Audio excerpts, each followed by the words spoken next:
정치적 사퇴했잖아. 간섭. 예, 존경하는 동료 의원 여러분, 오늘은 차기 원내대표 선출을 앞두고 열리는 마지막 원내대책회의입니다. 그동안 어려운 여건 속에서도 원내를 책임져 주신 원내대표단 여러분, 그리고 상임위 간사 여러분의 헌신에 거듭 감사드립니다. 또한 당 원내행정국, 정책국 등 사무처 당직자 여러분과 당 수석 전문위원들의 노고에 대해서도 깊은 감사를 드립니다. 앞으로 쉽지 않은 여정이 될 것입니다. 그만큼 오늘 이 자리에 계신 동료 의원 여러분의 역할이 그 어느 때보다 중요합니다. 야당의 본령은 견제와 감시입니다. 부족한 의석은 오직 여러분의 역량과 민심의 힘으로 채울 수 있다는 각오로 지금까지 해오신 것처럼 각 상임위에서 국민의 힘이 되어주시기를 당부드립니다. 어제 서울고등법원은 이재명 대통령의 공직선거법 위반 파기 환송심을 무기한 연기하기로 결정했습니다. 재판부는 그 이후로 헌법 제84조에 따른 조치라는 단서를 달았습니다. 그러나 헌법 제84조는 대통령은 내란 또는 외환의 죄를 범한 경우를 제외하고는 재직 중 형사소치를 받지 않는다라고 규정하고 있습니다. 이는 새로운 재판을 위한 기소가 불가능하다는 뜻이지 이미 법원에 계류 중이어서 진행 중인 사건까지 멈춰야 한다는 의미는 결코 아닙니다. 판사가 헌법을 자의적으로 해석하면 사법의 일관성과 권위는 송두리째 흔들립니다. 단 한 명의 판사가 이 원칙을 스스로 허물어서는 안 됩니다. 이재명 대통령의 위중교사죄 재판, 대장동, 백현동, 위례 신도시 성남 FC 사건 재판, 법화 유용 사건 재판, 불법 대북 송금 사건 재판의 담당 판사들은 공직선거법 파기환송심 재판부와 같은 잘못을 범하지 않기를 바랍니다.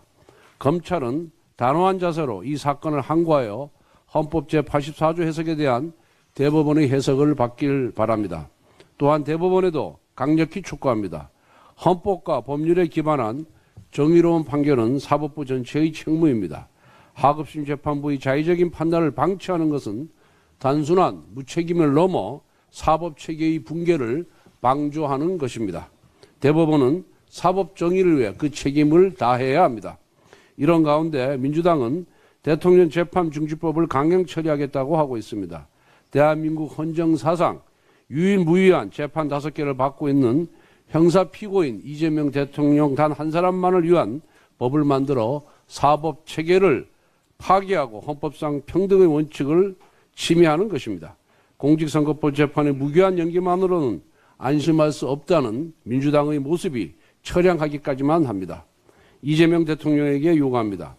본인이 선거 과정에서 밝힌 것처럼 모든 기소가 조작에 불과하고 죄가 없다면 당당하게 재판 진행을 수용할 것을 선언하십시오.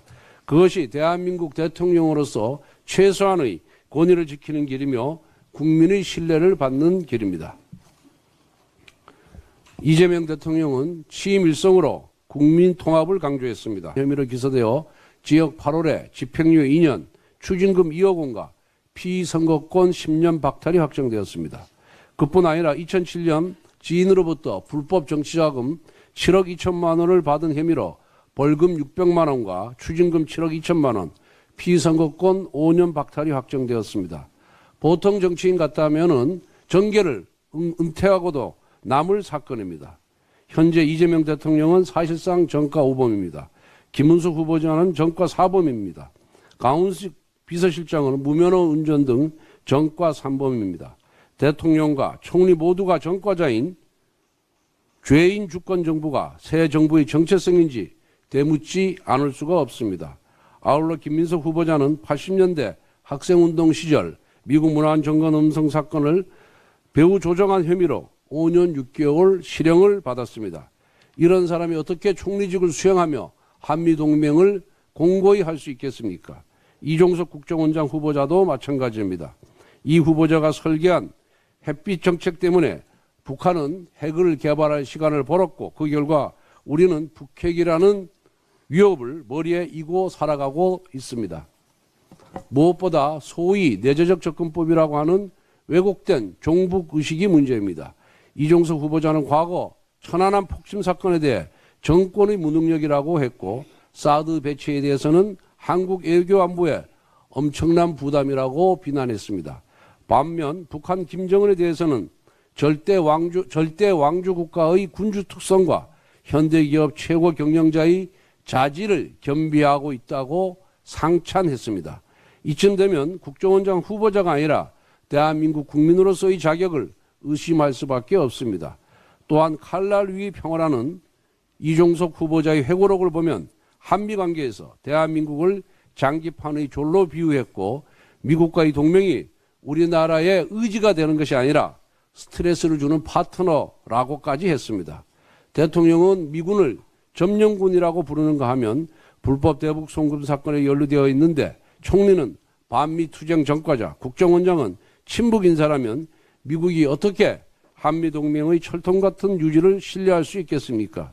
이러니까 이재명 대통령 당선에 대해 중국의 개입을 우려한다는 백악관의 반응이 나온 것이 아닌지 되돌아보길 바랍니다. 더 나아가 헌법재판관 후보자로 이재명 대통령의 변호인을 검토하더니 대통령 민정수석실 산하에도 본인의 변호인들을 대거 기용할 것이라는 보도가 나오고 있습니다.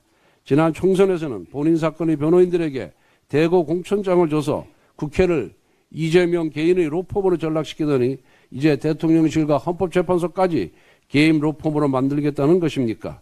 대한민국 전체를 본인의 방탄 로펌으로 전락시키는 우를 범하지 않기를 바랍니다.